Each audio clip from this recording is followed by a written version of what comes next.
धेरै मानिसहरू असफल हुँदैनन्, उनीहरू सफल हुनु अगाडि धैर्य गुमाउँछन्। हामी सबैले मेहनत गर्छौं, तर समस्या त्यति बेला सुरु हुन्छ जब हामीले परिणाम देख्दैनौं। केही दिन व्यायाम गर्यो, शरीरमा परिवर्तन आएन।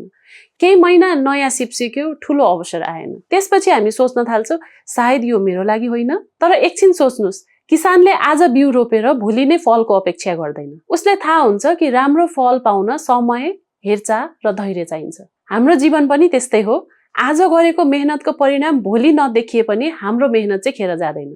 प्रत्येक दिनको सानो प्रगति भविष्यको ठूलो सफलताको आधार बनेको हुन्छ। धेरै मानिसहरू अन्तिम क्षणमा हार खान्छन्। उनीहरूलाई थाहा हुँदैन कि सफलता उनीहरू भन्दा केही कदम मात्र टाढा थियो।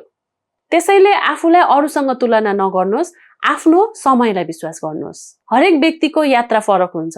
कसैले चाँडो सफलता पाउँछन् भने कसैले ढिलो सफलता पाउँछन्। तर निरन्तर हिँड्ने मानिस अन्ततः आफ्नो गन्तव्यमा पुग्छ। याद राख्नुहोस्, धैर्य भनेको केही नगरेर पर्खेर बस्नु होइन। धैर्य भनेको परिणाम नदेखिए पनि सही दिशामा निरन्तर काम गरिरहनु हो। आज तपाईले गरेको एउटा सानो प्रयासले भोलि तपाईको जीवन बदल्न सक्छ। त्यसैले हार मान्ने सोच आउँदा आफ्नो सपना सम्झनुहोस्। यदि तपाई अन्तिमसम्म धैर्य राख्ने निर्णय गर्नुहुन्छ भने कमेन्टमा लेख्नुहोस्, म हार मान्दिन।